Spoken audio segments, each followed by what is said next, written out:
Okay, AJ Parker has been released by the Lions, and this is somewhat of a surprise or somewhat of a story just because AJ Parker, undrafted free agent, played about 13 games for the Lions last year.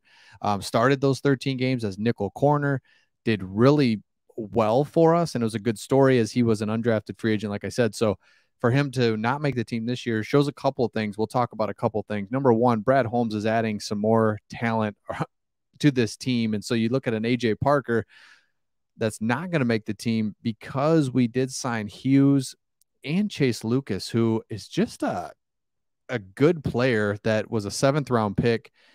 And so now AJ Parker doesn't make the team. And it looks like Mike Hughes has won the starting spot at the nickel corner, and Chase Lucas is going to be at a corner position and the nickel cornerback position as well. And he might make the team. So it tells me that while AJ Parker was a great story last year, and by the way, got that from Pride of Detroit. They did a nice article on it. Though AJ Parker was a good story last year, a starter, a guy that we really depended on the back half of the year, or just basically throughout the year, but we really depended on him in our secondary, is not going to make the team this year. And I think it just goes to show we've added talent.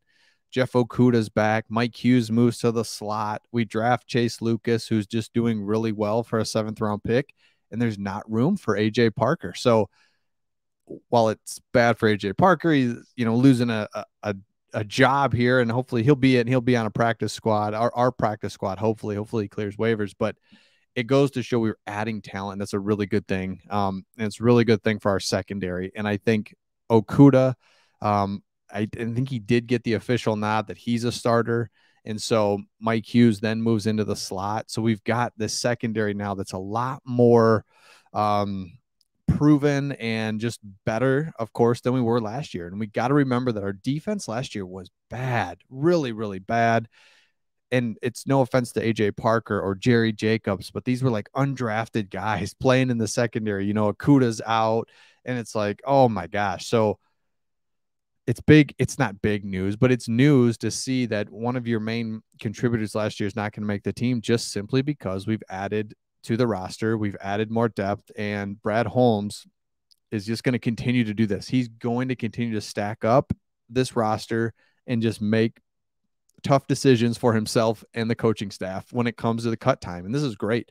We're cutting again. It's AJ Parker. Sorry, man, but it's a great thing when you're cutting good players. We're cut, before it was like, man, you just were cutting. We didn't even know who these guys were. It's like, man, that's a former starter. This guy can play in this league. But was he a starter just because we needed him? It's like, get in there, or was he like legit? I think he was. He was a good player, but we're adding better players, and so it makes it a difficult decision for our coaching staff and general manager Brad Holmes to make these cuts. So AJ Parker's out, and now we know kind of the starting corner and the nickel corner, and Chase Lucas is going to be in the mix. So good to see, and good to see that our secondary is just a little bit better than it was last year. And hopefully linebackers a little bit better with Rodriguez and Barnes.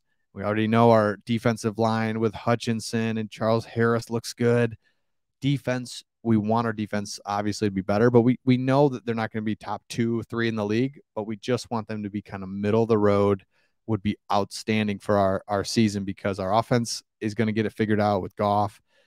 The defense can hang in there. Our schedule's manageable, so it's good to see. So make sure you subscribe. We will see all of you on the next one.